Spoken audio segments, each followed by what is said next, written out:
buckle up because we are diving into Pluckley. Pluckley. Yeah, Pluckley. And this place, it's not just a little bit haunted. It's officially, get this, the most haunted village in Britain, The most haunted. according to Guinness World Records. So we're talking next level spooky. Wow. Right. We've got like firsthand accounts, ghost stories galore, and even this travel blogger's experience thrown in. And we're going to try and separate the. Fact from the fiction. Exactly. A tall order. Well, that's the fun part. By the end of this deep dive, you'll know your Pluckley ghosts, A&D, the real history, the stuff that might be behind it all. So, ready to meet the watercress lady? I'm intrigued. Lay it on me. Okay, so picture this. You've got this old gypsy woman, known for gathering watercress down by the river, right?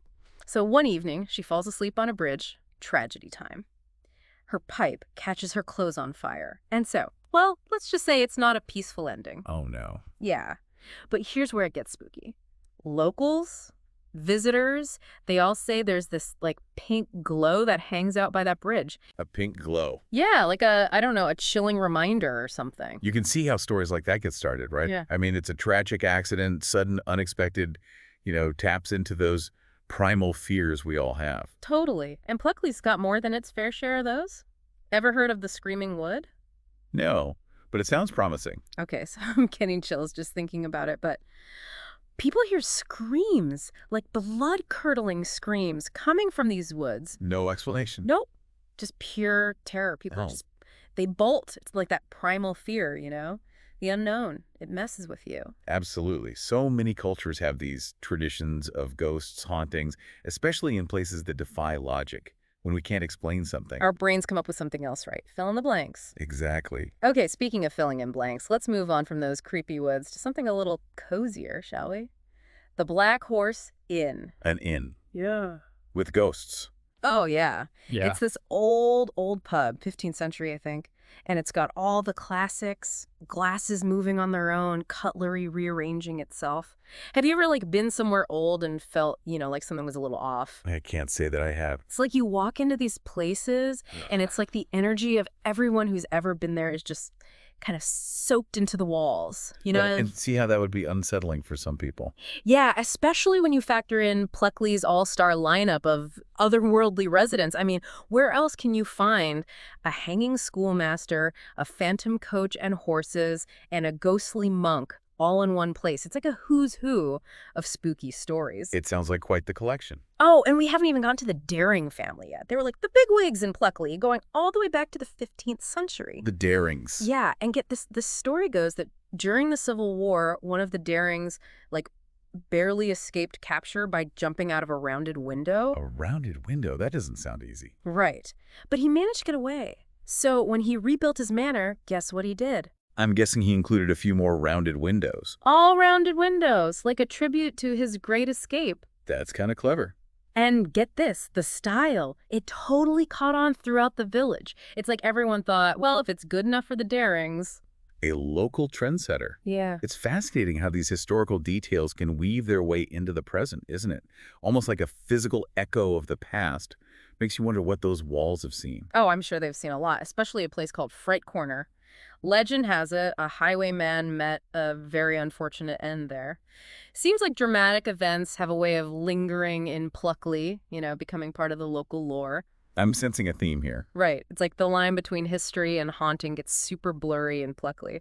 And speaking of blurry lines, we have to talk about Rose Court. Rose Court. Okay, so rumor has it that it was built for one of the Daring's mistresses. A mistress, a grand house. It has all the makings of a juicy story. Oh, it's about to get even juicier. See, this mistress, she falls head over heels for, wait for it, the Greystones monk. Remember him from earlier? Tudor times, heartbroken, haunting Greystones. That's our heartbroken monk, all right. A mistress, a monk, forbidden love. Sounds like something straight out of a Gothic novel. Oh, it gets better. So the mistress, she's totally smitten, right? But it's doomed from the start.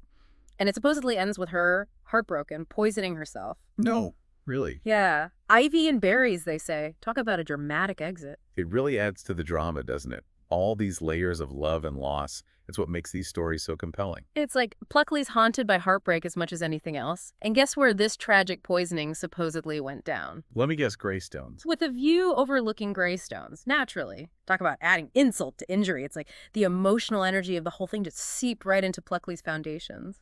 But there's something a little off about the Greystones monk. What's that? Well, Greystones, it wasn't exactly built in the Tudor period, was it? Ah, right. A Tudor monk haunting a house built in the 1860s. A bit of timeline issue there. It does make you wonder if someone got their centuries mixed up, right? But it also shows how these stories, they evolve, get passed down, maybe embellished a little along the way, like a big game of historical telephone. Exactly. Folklore is just as much a part of this as historical fact, anachronisms and all. But let's be honest, those little inconsistencies are part of the charm, aren't they? They remind us that these stories are ultimately about human experience. Our attempt to make sense of the unknown, even if it means bending the rules of time a bit. I'm all for bending the rules of time for a good story, but how about we put on our skeptic hats for a minute and talk about St. Nicholas Church? Ah, now we're talking. An 11th century church. Yeah. You can practically feel the history in those walls. Right. And naturally, Pluckley's St. Nicholas has its fair share of stories too. We're talking dancing lights, phantom knocking, the works. It's enough to make you think the building itself is trying to tell us something. Or maybe it's just the wind whistling through those old windows. Maybe. But where's the fun in that explanation? That's the beauty of it, isn't it? We can analyze and speculate all we want, but that element of mystery, that's what keeps us coming back for more. 100%. And Pluckley is not short on mysteries. For instance, we can't forget about the blacksmith's forge. It was turned into a tea room, and the owner at the time, well, let's just say they had some interesting stories about their resident ghosts. Like what? Oh, the classics. Phantom footsteps, cutlery rearranging itself. Just your average ghostly tea party. Sounds lively. Do you think maybe those blacksmiths just can't resist a good cuppa, even in the afterlife? Or maybe they're just haunting the good china. Who knows? Either way, it's like these remnants of the past. They're trying to communicate to make the presence known. Maybe they just really liked a good scone with their tea. A ghost's got to eat, right? But it does make you think about the power of stories, how they shape our perceptions of these places. It's true. We love to find patterns, connect the dots, even when those dots are a little, well, ghostly. And that's part of the appeal, right? We love a good mystery, letting our imaginations run wild a little bit. It's true. There's something undeniably fascinating about the unexplained. But like you said, a healthy dose of skepticism is never a bad thing, especially when we're talking about ghosts and hauntings. Right. I mean, if you go looking for a ghost, you're probably going to find, well, something to interpret as a sign, Exactly. Our minds are wired to seek patterns, to make connections, even when there's not necessarily anything there. It's like we want to believe. In a way, I think we do.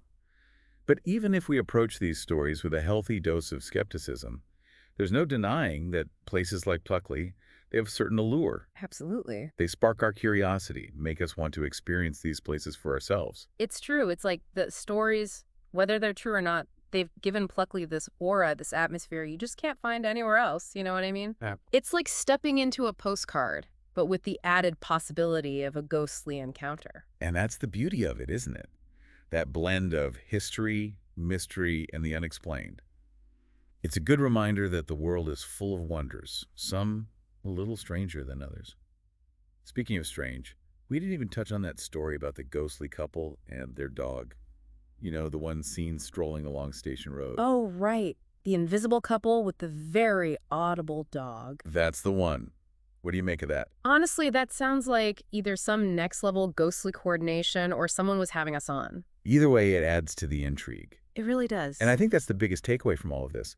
Places like Pluckley, they hold up a mirror to our own fascination with the unknown. We're drawn to these stories, these mysteries, because they remind us that there's still so much out there that we don't understand. So if you're ever looking for a place that'll make you question what you see, what you hear, and maybe even what you believe, Pluckley should be at the top of your list. Pack a flashlight. And an open mind. Who knows? You might even run into the watercress lady or that heartbroken monk. And if you do, be sure to ask them what it is about these places, these stories, that continue to fascinate us centuries later. Now that's a question for the ages. Until our next deep dive, keep exploring, keep questioning, and hey, keep an eye out for those flickering lights in the distance. You never know what stories they might tell.